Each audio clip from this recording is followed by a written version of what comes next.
अर्थव्यवस्था के क्षेत्र आप लोगों को विभिन्न आर्थिक गतिविधियों में कार्यरत पाएंगे। इनमें से कुछ गतिविधियां वस्तुओं का उत्पादन करती हैं एवं कुछ सेवाओं का सृजन करती हैं। ये गतिविधियां हमारे चारों ओर हर समय संपादित होती हैं। हम इन गतिविधियों को कैसे समझ सकते हैं? इन्हें समझने का एक तरीका यह है कि कुछ महत्वपूर्ण मानदंडों के आधार पर इन्हें विभिन्न समूहों में वर्गीकृत कर दिया जाए। इन समूहों को अर्थव्यवस्था के क्षेत्र भी कहते हैं।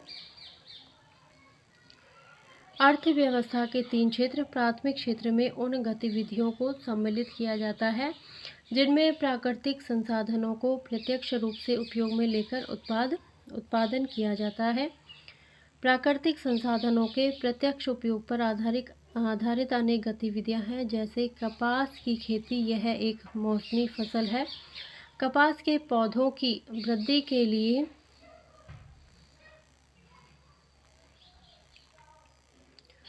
हम मुख्यतः प्राकृतिक कारकों जैसे वर्षा, सूर्य का प्रकाश और जलवायु पर निर्भर हैं।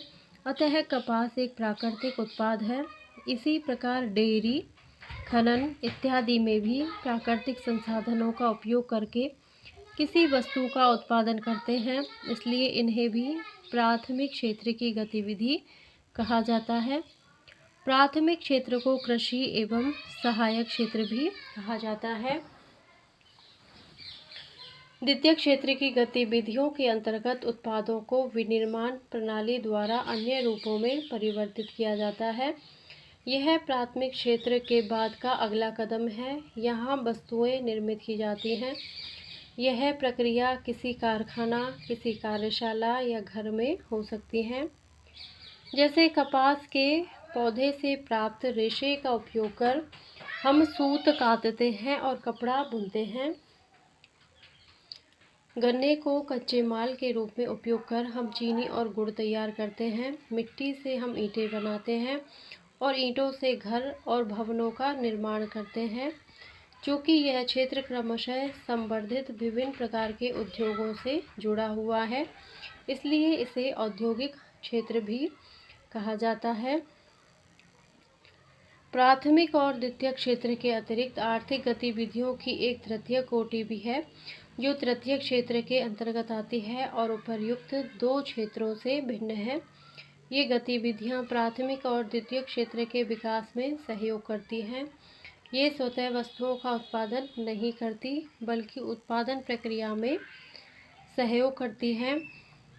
जैसे प्राथमिक और द्वितीयक क्षेत्र द्वारा उत्पादित वस्तुओं को थोक एवं खुदरा विक्रेताओं को बेचने के लिए ट्रकों और रेलगाड़ियों द्वारा परिवहन की आवश्यकता पड़ती है। कभी कभी वस्तुओं का गोदामों में भंडारण करने की आवश्यकता होती है। हमें उत्पादन और व्यापार में सहूलियत के लिए टेलीफोन पर वार्तालाप करने, पत्राचार संवाद करने या बैंकों से कर्ज लेने की भी आवश्यकता होती है। परिवहन, भंडारण, संचार, बैंक सेवाएं और व्यापार तृतीय क्षेत्र की गतिविधियों के कुछ उदाहरण हैं। चूँकि ये गतिविधियां वस्तुओं के बजाय सेवाओं का सृजन करती हैं, इसलिए तृतीय क्षेत्र को सेवा क्षेत्र भी कहा जाता है।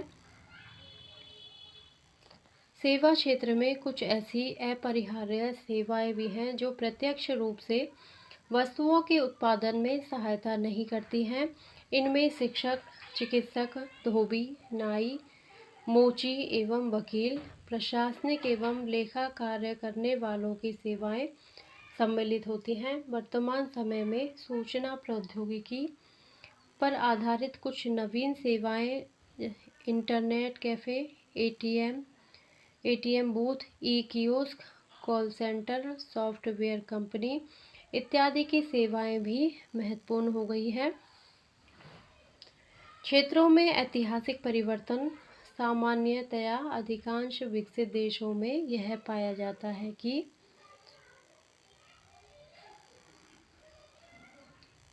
विकास की प्रारंभिक अवस्था में प्राथमिक क्षेत्र ही सबसे महत्वपूर्ण क्षेत्र रहा है। धीरे धीरे कृषि प्रणाली परिवर्तित होती गई और यह क्षेत्र समृद्ध होता गया। वह पहले की तुलना में अपेक्षाकृत अधिक उत्पादन होने लगा। अनेक लोग दूसरे कार्य करने लगे। शिल्पियों और व्यापारियों की संख्या में वृद्धि होने लगी। क्रय विक्रय की गतिविधियां कई गुना बढ़ गई। इसके अतिरिक्त अनेक लोग परिवहन, प्रशासन और सैनिक कार्य इत्यादि से भी जुड़ते गए। फिर भी इस अवस्था में अधिकांश वस्तुएं प्राथमिक क्षेत्र से उत्पादित होती थी। अधिकतर लोग इस क्षेत्र में रोजगार प्राप्त करते थे। विनिर्माण की नवीन प्रणाली के प्रचलन से कारखाने अस्तित्व में आए और उनका प्रसार होने लगा। जो लोग पहले खेतों में काम करते थे, उनमें से बहुत से लोग कारखानों में काम करने लगे। कारखानों में सस्ती दरों पर उत्पादित वस्तुओं का उपयोग होने के कारण कुल उत्पादन एवं रोजगार की दृष्टि से द्वितीयक क्षेत्र सबसे महत्वपूर्ण हो गया। इनके फलस्वरूप अतिरिक्त समय में भी काम होने लगा। विगत 100 वर्षों में विकसित देशों में द्वितीयक क्षेत्र से तृतीयक क्षेत्र की ओर बदलाव हुआ है। कुल उत्पादन की दृष्टि से सेवा क्षेत्र का महत्व बढ़ गया। अधिकांश श्रमजीवी लोग सेवा क्षेत्र में नियोजित हैं। विकसित देशों में यही स्थिति देखने को मिलती है। उत्पादन में तृतीयक क्षेत्र का बढ़ता महत्व। उत्पादन में तृतीयक क्षेत्र का बढ़ता महत्व। पिछले वर्षों में अर्थव्यवस्था के सभी क्षेत्रों में उत्पादन में वृद्धि हुई है, परंतु सबसे अधिक वृद्धि तृतीयक क्षेत्र के उत्पादन में हुई है। परिणामतः भारत में प्राथमिक क्षेत्र को प्रतिस्थापित करते हुए तृतीयक क्षेत्र सबसे बड़े उत्पादक क्षेत्र के रूप में उभरा। भारत में यद्यपि सकल घरेलू उत्पाद में तीनों क्षेत्रों की हिस्सेदारी में परिवर्तन हुआ है, फिर भी रोजगार में उल्लेखनीय परिवर्तन नहीं हुआ। प्राथमिक क्षेत्र से रोजगार का स्थानांतरण क्यों नहीं हुआ? इसका कारण यह है कि द्वितीयक और तृतीयक क्षेत्र में रोजगार के अवसरों का पर्याप्त सृजन नहीं हुआ। परिणामतः देश में लगभग आधे श्रमिक प्राथमिक क्षेत्र मुख्यतः कृषि क्षेत्र में काम कर रहे हैं, जिसका सकल घरेलू उत्पाद में योगदान 15% से भी कम है।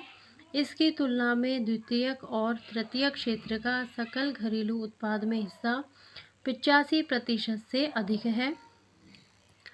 ये क्षेत्र लगभग आधे लोगों को रोजगार प्रदान करते हैं।